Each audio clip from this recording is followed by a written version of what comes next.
ಇವತ್ತು ಬಹಳ ಒಂದು ಸಂತೋಷದ ಸಂಗತಿ. ನಾನು ಕಳೆದ ಅಸೆಂಬ್ಲಿ ಚುನಾವಣೆಯಲ್ಲಿ ಭಾರತೀಯ ಜನತಾ ಪಾರ್ಟಿಯನ್ನ ರಾಜೀನಾಮೆ ಕೊಟ್ಟು ಕಾಂಗ್ರೆಸ್ ಪಾರ್ಟಿ ಜಾಯಿನ್ ಆದಂತಹ ಸಂದರ್ಭದಲ್ಲಿ ಅಲ್ಲಿಂದ ಇಲ್ಲಿವರೆಗೆ ಕಳೆದ 8-9 ತಿಂಗಳಿಂದ ಕರ್ನಾಟಕದ ರಾಜ್ಯದ ಭಾರತೀಯ ಜನತಾ ಪಾರ್ಟಿ ಕಾರ್ಯಕರ್ತರಿರಬಹುದು, ರಾಜ್ಯದಲ್ಲಿರುವಂತಹ ಶಾಸಕರು, ಮಾಜಿ ಶಾಸಕರು ಮತ್ತು ಇನ್ನಿತರ ಮುಖಂಡರು ಮತ್ತು ನಮ್ಮ ರಾಜ್ಯದ ನಾಯಕರುಗಳು ಎಲ್ಲರ ಒಂದು ಅಪೇಕ್ಷೆ ಇತ್ತು, ಭಾರತೀಯ ಜನತಾ ಪಾರ್ಟಿಗೆ ನೀವು ಮರಳಿ ಬರಬೇಕು ಅನ್ನುವಂಥದ್ದು.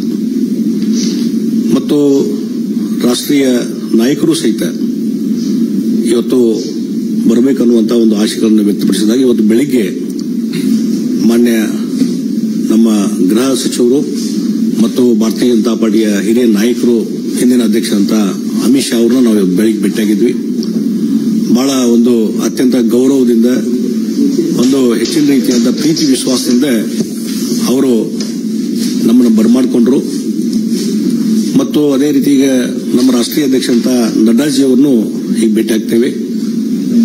ಮತ್ತು ಈಗಾಗಲೇ ನಾನು ಭಾರತೀಯ ಜನತಾ ಪಾರ್ಟಿಗೆ ಮತ್ತೆ ಪುನರ್ ಇವತ್ತು ಇಲ್ಲಿ ಸೇರ್ಪಡೆ ಆಗ್ತಾ ಇರುವುದು ನನಗೊಂದು ಸಂತೋಷದ ಸಂಗತಿ.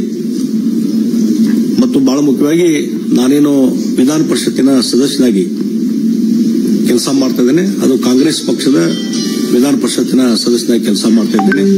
ಆ ಹಿನ್ನೆಲೆಯಲ್ಲಿ ಕರ್ನಾಟಕದ ವಿಧಾನ ಪರಿಷತ್ತಿನ ಸಭಾಪತಿಗಳಂತ ಮಾನ್ಯ ಬಸವರಾಜ ಹೊರಟ್ಟಿ ಅವರಿಗೂ ನಾನು ಫೋನ್ನಲ್ಲಿ ಮಾತಾಡಿದ್ದೇನೆ. ಮತ್ತು ಈಗಾಗಲೇ ಇಮೇಲ್ ಮುಖಾಂತರ ಸದಸ್ಯತ್ವಕ್ಕೆ ನಾನು ಈಗಾಗಲೇ ರಾಜೀನಾಮೆಯನ್ನು ಕೊಟ್ಟಿದ್ದೇನೆ ಮತ್ತು ರಾಜೀನಾಮೆ ಎಕ್ಸೆಪ್ಟ್ ಮಾಡಬೇಕಂತೇಳಿ ನಾನು ಮಾನ್ಯ ಸಭಾಪತಿ ಹೊರಟ್ಟಿ ಅವರನ್ನ ವಿನಂತಿ ಮಾಡಿಕೊಂಡಿದ್ದೇನೆ.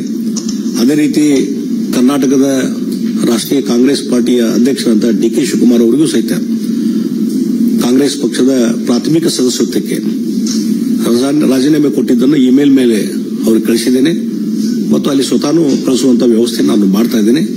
ಆ ಹಿನ್ನೆಲೆಯಲ್ಲಿ ಇವತ್ತು ಭಾರತೀಯ ಜನತಾ ಪಾರ್ಟಿ ನಾನು ಸೇರ್ಪಡೆ ಆಗ್ತಾ ಇದ್ರೆ ಬಹಳ ಮುಖ್ಯವಾಗಿ ಇವತ್ತು ದೇಶದ ಮುಂದೆ ಇರುವಂತದ್ದು, ದೇಶವನ್ನು ಒಗ್ಗೂಡಿಸುವಂಥದ್ದು, ದೇಶದ ರಕ್ಷಣೆ ಮತ್ತು ದೇಶದ ಹಿತರಕ್ಷಣೆ. ಈ ಹಿನ್ನೆಲೆಯಲ್ಲಿ ಕಳೆದ 10 ವರ್ಷದಿಂದ ನಮ್ಮ ದೇಶದ ಪ್ರಧಾನಮಂತ್ರಿ ನರೇಂದ್ರ ಮೋದಿಜಿಯವರು ಏನು ಭಾರತದ ಒಂದು ಪ್ರಗತಿಗೆ, ಇಡೀ ಜಗತ್ತಿನಲ್ಲಿ ಭಾರತದ ಒಂದು ಶಕ್ತಿ ವೃದ್ಧಿಸಲಿಕ್ಕೆ ಏನು ಕೆಲಸ ಮಾಡಿದ್ದಾರೆ, ಅವರು ಮತ್ತೊಮ್ಮೆ ಪ್ರಧಾನಮಂತ್ರಿಗಳಾಗಬೇಕು, ಮತ್ತೊಮ್ಮೆ ಅವರ ನಾಯಕತ್ವದಲ್ಲಿ ದೇಶದಲ್ಲಿ ಒಂದು ಹೆಚ್ಚಿನ ಶಕ್ತಿ ಬರಬೇಕು ಅನ್ನುವಂತ ಹಿನ್ನೆಲೆ ಇಟ್ಟುಕೊಂಡು ಮತ್ತು ಭಾರತೀಯ ಜನತಾ ಪಾರ್ಟಿ ಇನ್ನೂ ಹೆಚ್ಚು ಶಕ್ತಿಯುತವಾಗಿ ಬೆಳಿಬೇಕು ಅನ್ನುವಂತ ವಿಷಯ ಇಟ್ಟುಕೊಂಡು ಇವತ್ತು ಭಾರತೀಯ ಜನತಾ ಪಾರ್ಟಿಗೆ ನಾನು ಮರು ಸೇರ್ಪಡೆ ಆಗ್ತಾ ಇದ್ದೇನೆ. ಹೀಗಾಗಿ ಇದರಿಂದ ಬಹಳ ಒಂದು ದೊಡ್ಡದಾದಂತಹ ಸಂಖ್ಯೆಯಲ್ಲಿ ಇವತ್ತು ಕಾರ್ಯಕರ್ತರ ಒಂದು ಏನು ಪಡೆ ಇದೆ, ಅವರೆಲ್ಲರ ಒಂದು ಇಚ್ಛೆ, ಆ ಹಿನ್ನೆಲೆಯಲ್ಲಿ ಇವತ್ತು ಸೇರ್ಪಡೆ ಆಗುವಂತಹ ಕೆಲಸವನ್ನು ನಾನು ಮಾಡ್ತಾ ಇದ್ದೇನೆ ಮತ್ತು ಪಕ್ಷಕ್ಕೆ ನಿಷ್ಠವಾಗಿ ಕೆಲಸವನ್ನು ಮುಂದುವರಿಸ್ತೀನಿ ಅನ್ನುವಂಥ ಮಾತನ್ನ ಈ ಸಂದರ್ಭದಲ್ಲಿ ನಾನು ಹೇಳಬಯಸ್ತಾ ಇದ್ದೇನೆ.